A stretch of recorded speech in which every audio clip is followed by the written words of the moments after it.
Hoy en esta nueva clase obrera voy a explicar básicamente qué es la dialéctica, entendida desde una perspectiva materialista dialéctica e histórica.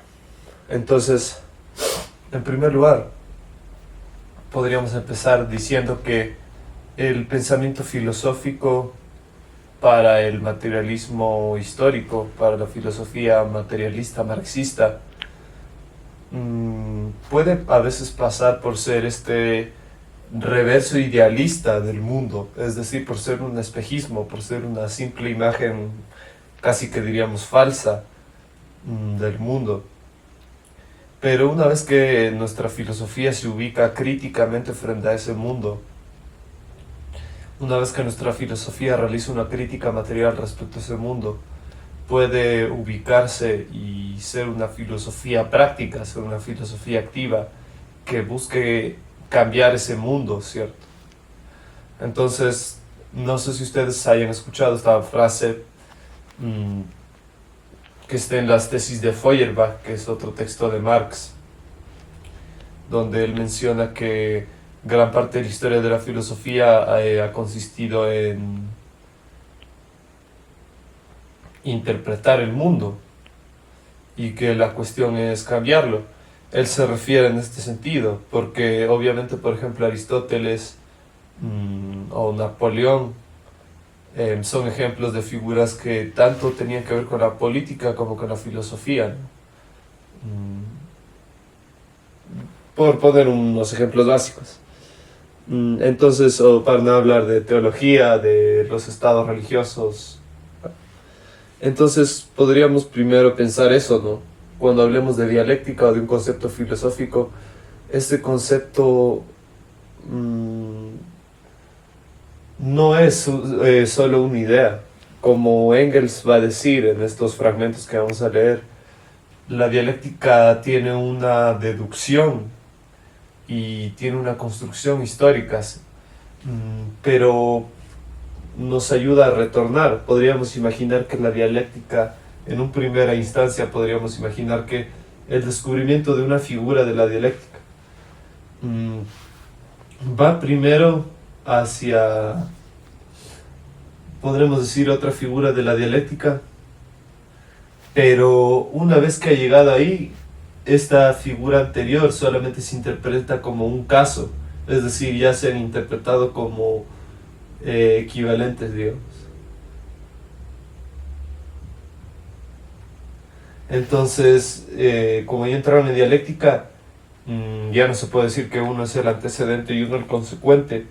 En todo caso, se podría decir que el antecedente o el que le contiene al otro es el más grande. Pongamos un ejemplo básico antes de empezar a hablar de la dialéctica para que vean cómo es verdadera. Un paleontólogo descubre un tipo de ser vivo y intenta más o menos hipotetizar cuál será su forma dependiendo de las partes que ha encontrado, dependiendo de los órganos, no los órganos, dependiendo de los huesos que ha encontrado, de los restos fósiles que ha encontrado, ¿cierto? Que puede ser, por ejemplo, restos fecales, cosas así. A partir de unas pruebas y unas evidencias, se dirige hacia una hipótesis, etc. Por ejemplo, esto es muy típico en la historia del iguanodón. El iguanodón al inicio se pensaba que era mucho más pequeño y que caminaba a 4 patas completamente. Y luego se descubrió que en realidad tenía un tipo de cadera distinto, pues no, que es el tipo de cadera saurisquio, me parece que se dice, que es el de estos reptiles que son bípedos, pero que también pueden posicionarse en 4 patas. Ya, entonces, de unas evidencias, de unos parámetros, de una figura, que en este caso sería una figura de la dialéctica, de una figura que nosotros tenemos de la dialéctica, pasamos hacia otra figura. Pero esta composición, esta suerte de, no sé si diría identidad, pero bueno, sí, una suerte de equivalencia a la que se llega, pues reconfigura todas estas entradas que nosotros postulamos y las reinterpreta hacia atrás. Por ejemplo, a medida que tú vas descubriendo las distintas ramas en las que se divide una especie de un ser vivo, ¿no es cierto? Tú te das cuenta cómo estas se relacionan entre sí. Y si es que tú de pronto descubres aquí una nueva rama, esta es una bifurcación completamente distinta y forma una clase secundaria completamente distinta y nueva, no puede formar un nuevo árbol completamente. O puede haber una aquí que simplemente haga una reformulación o que haga una extensión. Entonces ahora sí pasamos a hablar de la dialéctica, después de verdad hacer como medio preámbulo. Entonces podemos empezar por el propio Engels, que dice en su obra La dialéctica de la naturaleza, que me parece que es de 1880, 90 por ahí. Esta se publica, me parece, póstumamente, o sea, no es una publicación que Engels quería realizar o que completó. Y de hecho eso se prueba en el esbozo para un plan, que es lo que él realiza. Entonces, en este esbozo de un plan, Engels nos dice, nos relata una serie de pasos que va a tomar. Entonces, el primero es hacer una introducción histórica. El propio desarrollo de las ciencias naturales hace que sea ya imposible la concepción metafísica de estas ciencias.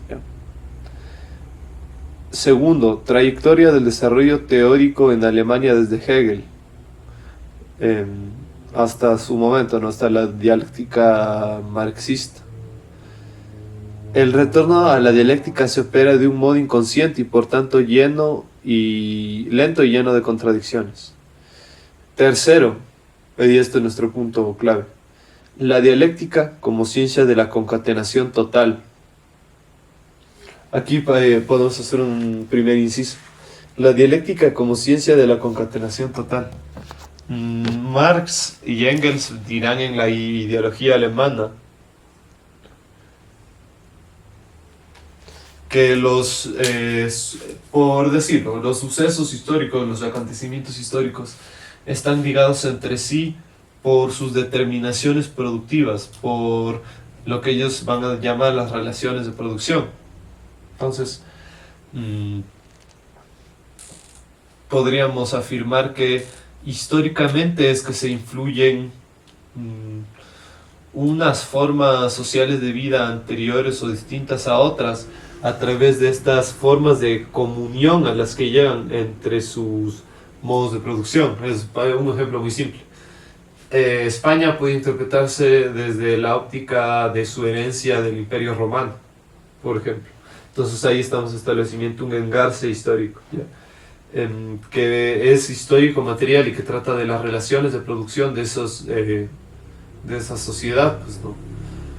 Entonces, aunque hayan sociedades que estén distantes entre sí, nosotros podemos imaginarnos la Tierra, y sociedades que existen, pero que no necesariamente están conectadas. En el punto en el que se llega a la conquista de América, a la globalización que realiza en un inicio España y luego que va a completar la revolución industrial.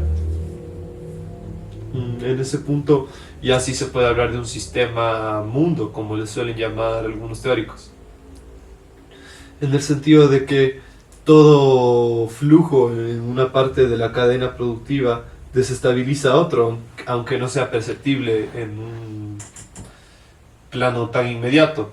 Es decir, toda política y economía, toda economía política interna de un Estado es representación de su economía política externa y de sus relaciones. Hoy día eso se ve muy claro con la Tercera Guerra Mundial, ¿no? Y el estrecho de Hormuz y todas estas cuestiones que suben el precio en Sudamérica cuando nosotros no tenemos nada que ver con esa guerra. Pero claro, eso es como decir, es lo que debe suceder. Entonces, Engels nos habla de esta concatenación, de que la dialéctica es esta, como él mismo lo menciona, la dialéctica como ciencia de la concatenación total. Y claro, pues tiene este sentido de, como veíamos antes, esta concatenación La concatenación, que tú puedes unir dos elementos, quiere decir que son, pues, que tienen una suerte de semejanza, es decir, no son equívocos entre sí, no son equívocos, no son totalmente distintos, tienen algo en común, pero tampoco son unívocos, porque si fueran unívocos es como decir, si tú pones A en relación con A, eso lo puedes analizar como identidad ya en teoría de categorías. Pero si tú pones, hay un contenido distinto, hay una variación, hay una no equivalencia, pero que se está, por ejemplo, aquí si lo ponemos A es igual a B, ya, hay una amplitud, mientras que A es igual a A puede representarse como un círculo, A es igual a B puede representarse como una suerte de espiral, ¿no? Como una suerte de incremento, ¿cierto? Entonces, esa es la suerte de concatenación de la que habla Engels, ¿no? De esta como concatenación de los hechos históricos por su composición material. Y estos saben que no son solo conexiones de producción, como digo. O sea, no son solo, por ejemplo, una fábrica en un punto del mundo tiene sus conexiones de producción con todo su entramado productivo. Mm, Por ejemplo, si fuera una fábrica de hamburguesas, tiene un entramado con la producción de carne, con la producción de vegetales, con la producción de pan, ya todo eso. Pero esa marca está en competencia internacional con otra, en otro país, pongamos, que también tiene su tejido productivo. Estas son conexiones de producción, porque claro, es como si me llegan vacas, compro lechugas, cultivo, hago que los trabajadores estén ahí, ya, eso es conexión, como decir. Pero todas esas conexiones están determinadas por las relaciones de producción, es decir, este segmento de la producción no está conectado con toda la producción del Estado. En un punto límite sí, claro, es que esa es la cosa, ¿no? Pero en este punto de que podemos sacarle, abstraerle, no, porque claro, sí podemos como decir, la industria de la metalurgia tiene tanto, tanto, tanto, la industria pesquera tiene tanto, claro. Entonces, las relaciones de producción son, por ejemplo, cuál es el salario en general en esta sociedad política de esta empresa, en comparación con el salario general de esta otra, ¿ya? Que están en dos países distintos. Ese tipo de cosas son, pues, a lo que se refieren, ¿no? Y es ya lo que va más hacia relaciones de producción. Entonces, esta unidad, o más bien ahorita que estamos hablando aún de esta concatenación, no va a ser una concatenación como cuando tú conectas dos bloques o como cuando tú conectas tu cargador a la pared, sino que es una conexión por relación, ¿ya? O sea, es como, es un vínculo distinto, es una reformulación, por eso decimos, una vez que el ser humano descubre que había un Homo ergaster que tenía una capacidad de vocalización distinta en el año, no me acuerdo, digamos en el 3 millones antes de Cristo. Em, Eso hace que se reformule cuáles las teorías que tenemos sobre la lengua, sobre el Homo sapiens, ya, etc. O sea, es muy claro esto. Entonces, Engels dice, la dialéctica como ciencia de la concatenación total. Leyes fundamentales. Trueque de cantidad y cualidad.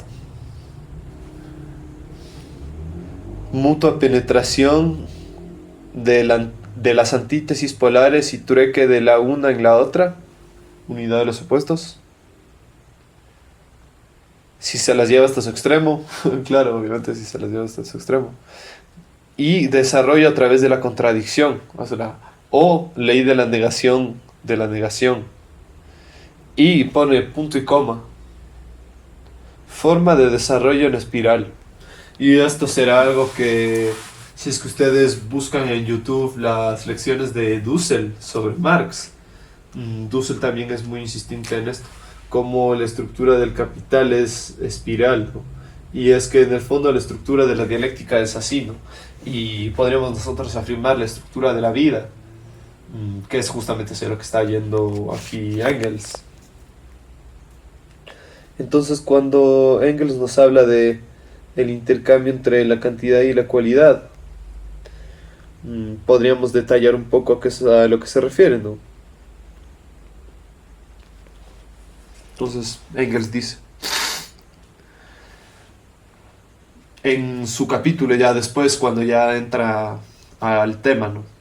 Las leyes de la dialéctica se abstraen, por tanto, de la historia de la naturaleza y de la historia de la sociedad humana. Dichas leyes no son, en efecto, otra cosa que las leyes más generales de estas dos fases del desarrollo histórico y del mismo pensamiento, y se reducen en lo fundamental a tres, las que mencionamos. Las tres han sido desarrolladas por Hegel en su manera idealista como simples leyes del pensamiento, con esa abstracción que les mencionaba al inicio, como filosofía, como simples ideas. La primera, en la primera parte de la lógica, en la teoría del ser. Entonces, Engels nos dice, y esto es así, porque así precisamente está en la ciencia de la lógica, que cuando Hegel nos habla de la doctrina del ser, nos habla del intercambio de la cantidad en cualidad. Entonces, nosotros podríamos ver que cuando Hegel está hablando del ser, él lo que hace es referirse a lo que, por ejemplo, Peirce, Charles Sanders Peirce, el fundador de la semiótica, va a considerar pues la primeridad. Es decir, el ser en Hegel va a ser como esta naturaleza bruta, pongámosle de esa forma. Entonces la naturaleza se nos puede presentar, o sea, la naturaleza se debe dar pues con algún carácter de pues cualidad en primer lugar, con algún carácter de un sentido, como decir, una dirección de qué es lo que se aparece. Entonces, aquel primer momento Hegel lo va a unir mucho cuando habla en su fenomenología del espíritu, lo va a unir mucho a las primeras formas de la filosofía, pues no, que se centran en el arché, en la percepción. Podríamos nosotros aquí hacer el siguiente esquema para que se entienda.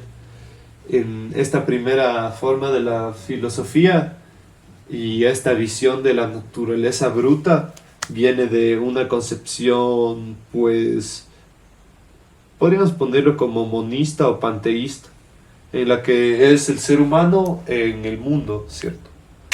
Y el mundo como esta totalidad una, externa, y una, justamente. Ustedes pueden haber escuchado que el poema de Parménides, una de las primeras obras filosóficas de Grecia, pues, contiene este concepto, pues, de que el ser es uno e irrevocable, como decir, el ser es uno y estático, además, es completamente constante. Las fases que uno puede determinar del ser, así como nosotros mencionamos aquí, si es que uno puede decir el ser pasó de esta a esta etapa, es falso, porque el ser es el ser siempre, es uno, es sí mismo. Entonces, en algún sentido podríamos vincular esta primera forma del ser, como se aparece, con estas formas puras, entre comillas, ¿no?, de la cantidad y de la cualidad. Porque tanto cantidad como cualidad van a estar asociadas a, claro, cualquier predicación, ¿cierto?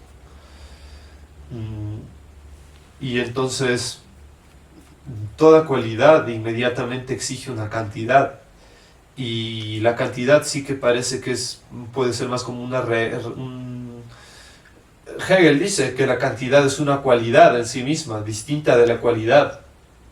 Entonces, en aquel sentido, pues la cualidad es principal ante esta cantidad, pero solamente regresa así como otra, digamos, que sería como cantidad. Y pues esto podríamos verlo nosotros desde, pues, topología un poco podríamos llamarlo. El hecho de que Si es que nosotros tenemos aquí un plano, lo voy a poner de esa forma muy simple, ¿no? Un plano de fenómenos. Y nosotros identificamos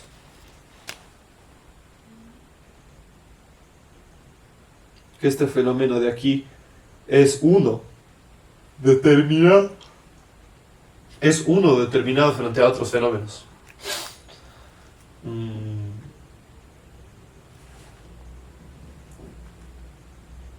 En el momento en el que ocurre una fineza en mi análisis y yo identifico que esta parte también es parte de esta unidad que estoy interpretando. Estoy pasando de una cantidad a una cualidad en sí misma. Es parecido a lo que mencionábamos antes, ¿no? Cuando se llega a aparecer esta subsunción de lo otro como uno, cuando llegamos a entender que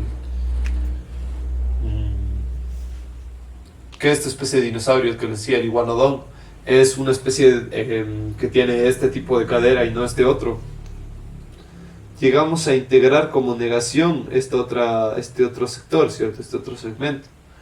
En algún punto, claro, podríamos nosotros decir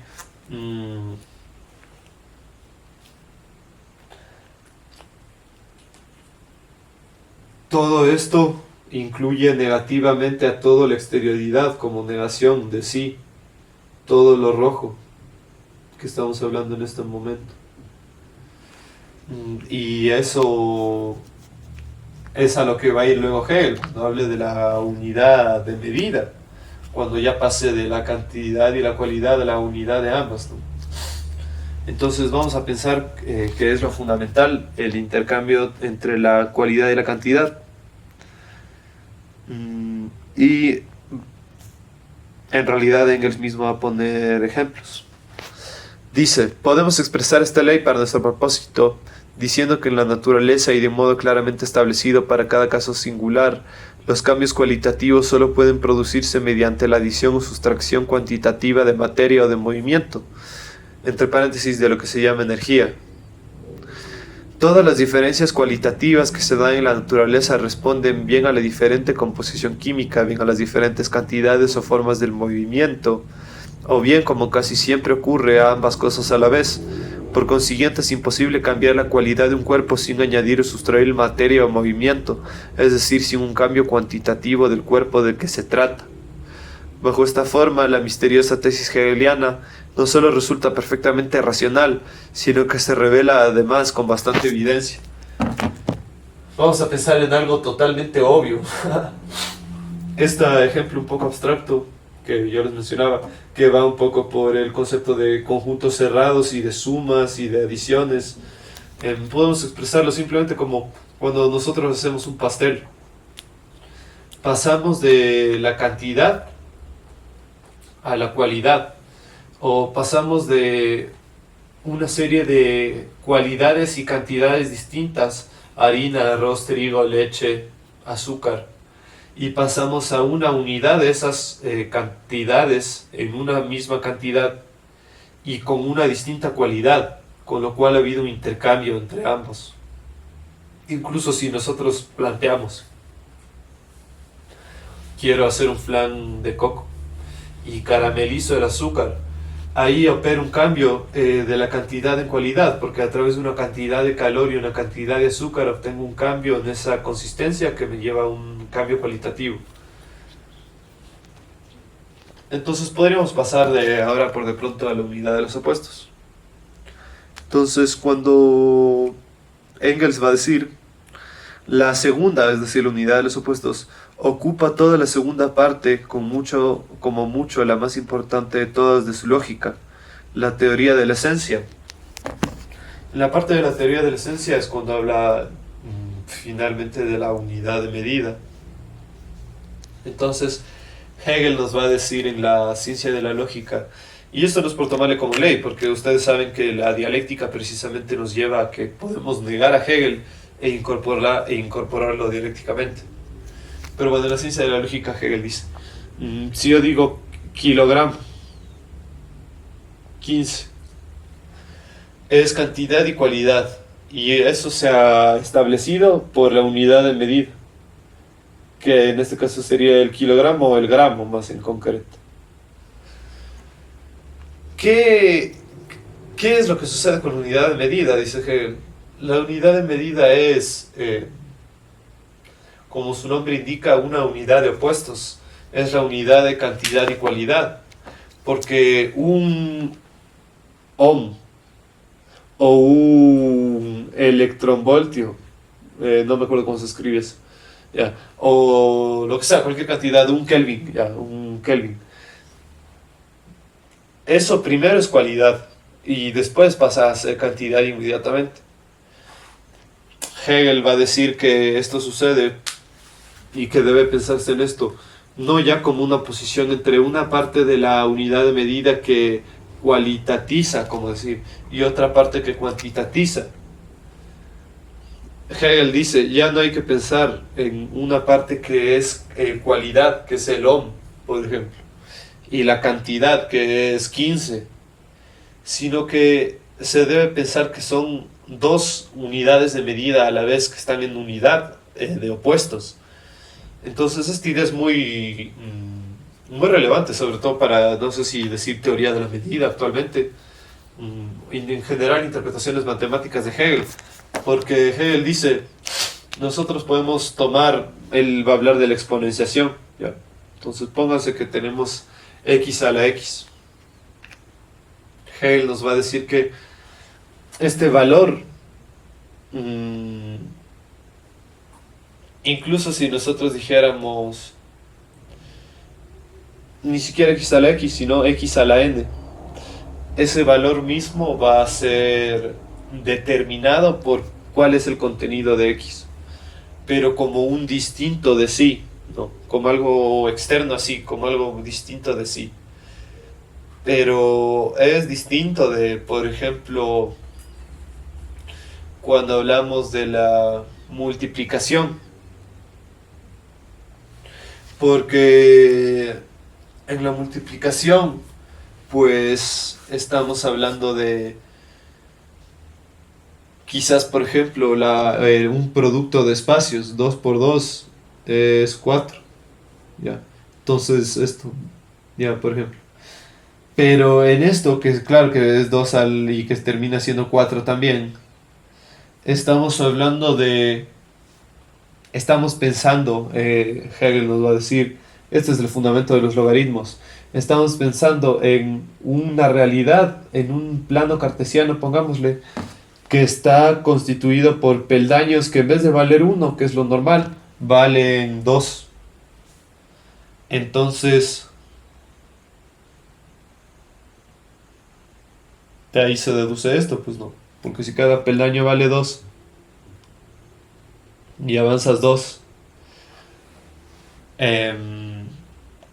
termina valiendo 4. Es como decirles, ustedes dicen el logaritmo en base... Bueno, me había tocado cortar, pero lo que estaba diciendo, que me quedé explicando y también se me apagó la cámara, es que nosotros podemos pensar que una unidad de medida es análoga a lo que va a ser la operación del logaritmo.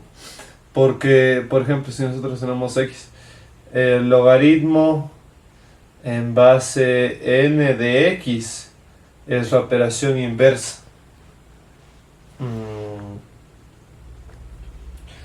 a la exponenciación. Entonces, cuando nosotros decimos, por ejemplo, x a la n, que podría ser 5 al cubo, podríamos decir 5 al cubo, estamos hablando de, podríamos nosotros interpretarlo como un volumen de 15, ¿cierto? Formado por un cubo de 5 por 5, por ejemplo. O podríamos nosotros simplemente pensar 5 unidades 3 veces, que es lo mismo al final, ¿no? Entonces, en el fondo de lo que estaríamos hablando es de x a la n 5 al cubo sería esto, donde cada peldaño es el 5. ¿O no? Es exactamente eso. Entonces, nosotros podemos ver como la unidad medida, por ejemplo, si nosotros ponemos los ohms o un voltio, son como esto. Por ejemplo, si nosotros decimos la gravedad, un G, la fuerza de la gravedad, ajá. Entonces es 9.8 metros sobre segundo al cuadrado. ¿Ya? Entonces, si nosotros tenemos que un objeto está en una aceleración de 300 metros sobre segundo al cuadrado, podemos hacer una comparación con la gravedad y decir cuántas veces es análoga esta aceleración. Esto es obvio. Entonces, podríamos nosotros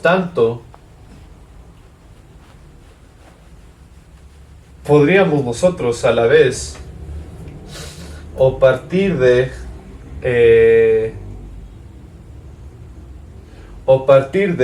este número, por ejemplo 254 Kelvin,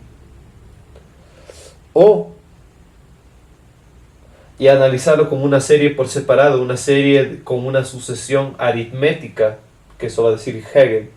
O podríamos nosotros tomarlo en referencia al Kelvin y decir esto es una exponencial del Kelvin a una la que cumpla esto, ¿no? Es decir, es el Kelvin reflejándose a sí mismo, viéndose desde sí mismo hacia afuera, o el Kelvin visto desde afuera hacia adentro, que es como la complementariedad. Entonces la unidad de medida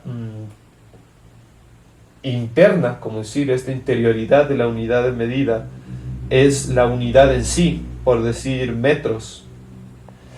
Y esta exterioridad es lo que pasa a ser unidad desde afuera.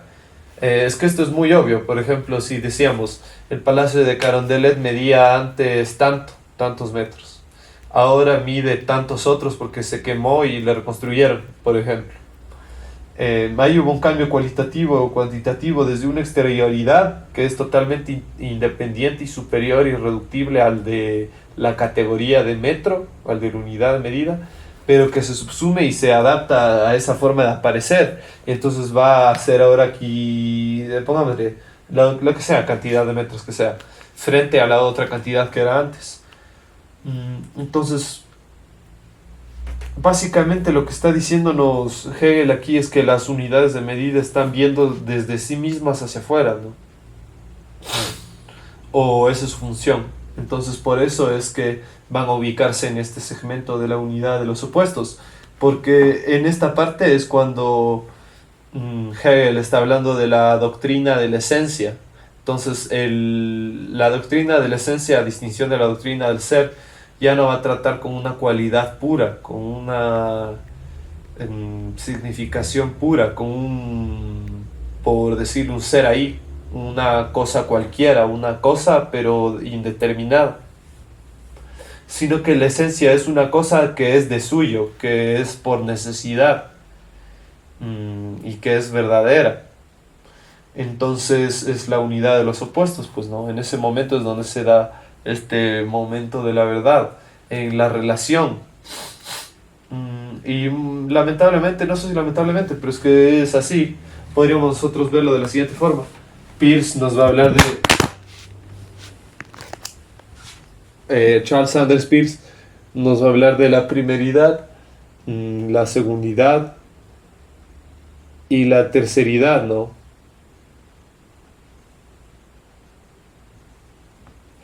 Entonces nosotros podríamos muy fácilmente ver ahí eso, porque la primeridad es este objeto bruto, la naturaleza como este objeto de contacto primero, ¿no? Como este fundamento determinante de este cambio, de este movimiento entre la cantidad y la cualidad, de esta destrucción de la calidad de algo en cualidad, en cantidad o viceversa, ¿no? la composición de algo. Mientras que la unidad de los opuestos va a ser esto en relaciones objetivas, o sea, ya respecto a otras unidades, a otras esencias, es decir, ya propiamente categorizadas, ¿no? Ya propiamente sensibles, podríamos decirlo. La unidad de los opuestos presenta como estos extremos polares siempre terminan acercándose. En la política esto es claro, o sea, en la política pues nosotros tenemos como, por ejemplo, un ciclo de política reaccionaria lleva un ciclo de política, entre un millón de comillas, socialdemócrata, o como un ciclo de políticas socialdemócratas inservibles termina llevando otra vez al fascismo, como con Trump. Entonces hay esta unidad de los opuestos, ¿no? Como el capitalismo, como Engels y Marx mismo dirán, y luego Lenin, eh, produce su propia aniquilación. Es esta unidad de los opuestos. Y por último, vamos a hablar de la ley de la negación de la negación. Entonces Hegel dice: la tercera, finalmente, figura como la ley fundamental que preside la estructura de todo el sistema.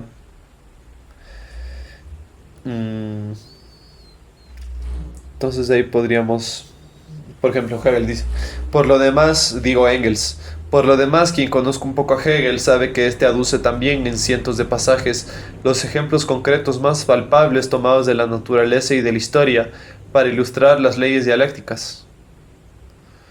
Entonces, básicamente la ley de la negación será el proceso por el cual se llega al desarrollo, ¿no?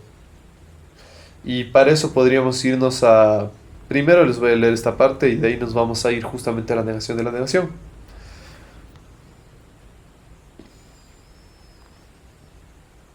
Este pasaje es de El Anti-Düring, que es un texto que escribió Engels, me parece que cerca de 1870 por ahí. Quizás un poco antes o un poco después, en petición, bueno, más bien como en una labor de crítica de ambos a esta suerte de comunista que era a Düring, y que pues obviamente no era un comunista en sí. Entonces él en una parte de la crítica, justo cuando habla de cantidad y cualidad, nos dice, sin embargo, más bien, el pensamiento contenido en los dos pasajes citados se resume en esta proposición: contradicción es igual a absurdo, y no puede darse por consecuencia en el mundo real. Tal proposición puede tener el mismo valor evidente que la proposición según la cual lo que es recto no puede ser curvo, ni lo curvo recto, para gentes de razón medianamente sana.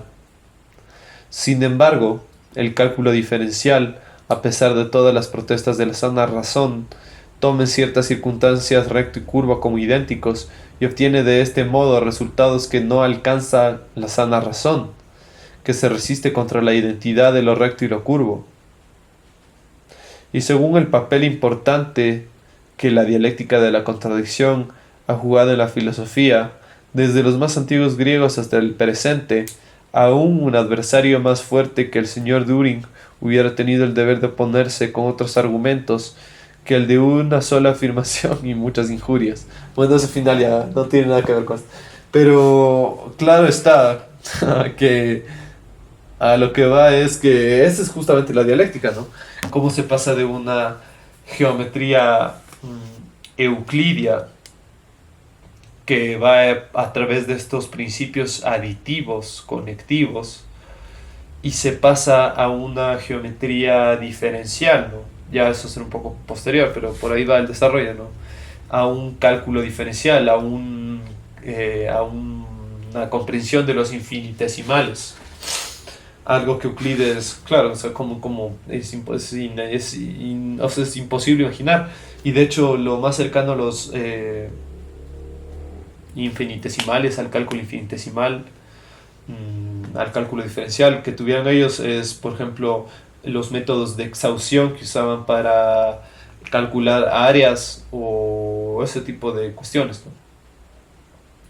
Entonces podríamos nosotros afirmar que la ley de la negación es la afirmación del desarrollo, como un desarrollo que parte desde un punto y lo niega desde sí mismo. Entonces ahora sí vamos directamente a leer lo que nos dice en el capítulo 13 del Anti-Turing, para los que quieran visitar. En el capítulo 13 nos habla de negación de la negación. Entonces,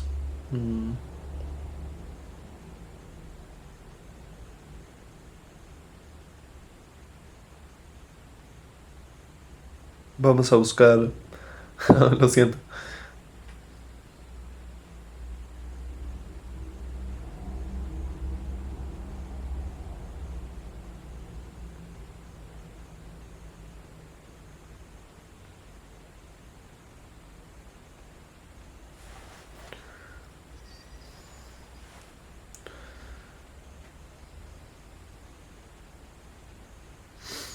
Aquí está. Y ahora pregunto yo al lector, dice Engels, ¿dónde están pues los entrelazamientos de dialéctica capciosa, o los arabescos de ideas, o la idea compuesta y malnacida, según la cual fielmente todo es uno, o los milagros dialécticos para los fieles, o los misterios dialécticos y las contorsiones conforme con la doctrina hegeliana de Logos, sin la cual, según el señor Düring, Marx no habría podido realizar su evolución? Marx prueba sencillamente y resume de modo breve en el pasaje citado que así como en su hora la pequeña industria engendró por su propia evolución las condiciones de su destrucción, es decir, la expropiación de los pequeños propietarios, y esto de un modo necesario, así también hoy la forma de producción capitalista ha engendrado las condiciones materiales de su muerte. Tal proceso es un proceso histórico, esa es la negación de la negación, ¿cierto? Y si al mismo tiempo es un proceso dialéctico, Marx no tiene la culpa, por mucho que ello contraría el señor Düring. Entonces ahí en primera podemos ver lo que conversábamos antes, de cómo hay esta dialéctica parece como esta suerte de ciencia de la concatenación. Entonces podríamos ver una última cita para cerrar este apartado. Déjenme buscar.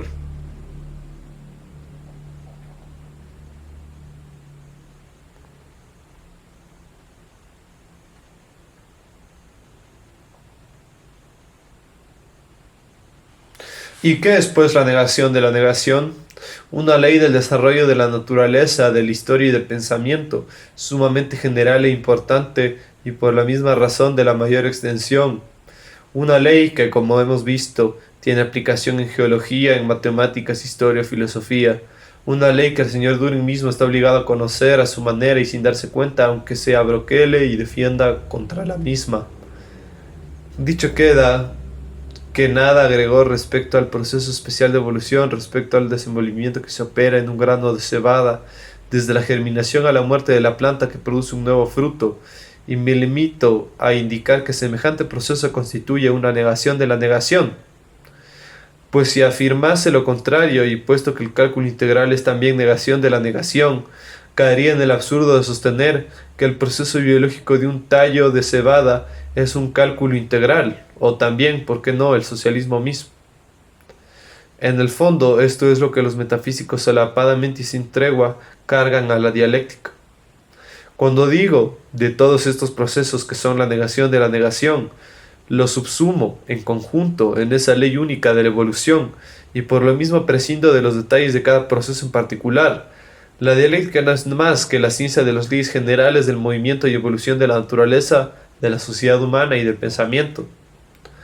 Pero se objetará que esa negación no es la negación verdadera. Niego también un grano de cebada si lo aplasto, o un insecto si le piso, o una magnitud positiva A si la rayo, etc. O bien niego la proposición la rosa es una rosa si digo la rosa no es una rosa. ¿Qué resultaría si negada a su vez esta negación dijera y por consiguiente la rosa es una rosa? Tales objeciones en efecto constituyen los principales argumentos de los metafísicos contra la dialéctica y son enteramente dignos de esa limitada manera de pensar. Negar en dialéctica no es simplemente decir que no o declarar que una cosa no existe o destruirla de un modo cualquiera. Ya dice Spinoza, omnis determinatio est negatio, toda determinación es negación, es decir, toda limitación o determinación es al mismo tiempo una negación. Además, el género particular de negación se determina aquí a la vez por el carácter general y por la naturaleza especial del proceso. Yo debo no solo negar, sino también superar de nuevo la negación. Yo debo constituir la primera negación de tal suerte que la segunda sea o llegue a ser posible. ¿Y cómo? Según la naturaleza específica de cada caso particular. Si aplasta un grano de cebada, si pisotea un insecto, efectúa la primera negación pero haga imposible la segunda. Cada género de cosas implica por tanto una forma particular de negación de la cual resulte un desenvolvimiento, y lo mismo en cada género de representaciones y de conceptos. En el cálculo infinitesimal se niega de otro modo que para constituir potencias positivas por medio de raíces negativas. Ahí leí mal. En el cálculo infinitesimal se niega de otro modo que para constituir potencias positivas. Aquí está mal escrito esto, es un error. Es menester saber esto como otra cosa cualquiera. Bueno, ya, pero creo que eso ya, digamos, creo que ya expresé lo que se quería decir sobre lo que es la dialéctica. Y en el fondo, como ven, pues la dialéctica es la cara material de la historia como una mera figura, ¿no? Es decir, el materialismo histórico y el materialismo dialéctico son dos caras de lo mismo, porque el materialismo dialéctico habla de la materia dialécticamente, ahí donde el materialismo histórico habla de la historia dialécticamente, ¿no? O podríamos arguir que el materialismo histórico y dialéctico precisamente habla de la historia como algo material y en dialéctica precisamente. Y bueno, eso sería, creo, todo por hoy y gracias por escuchar esta mega sesión.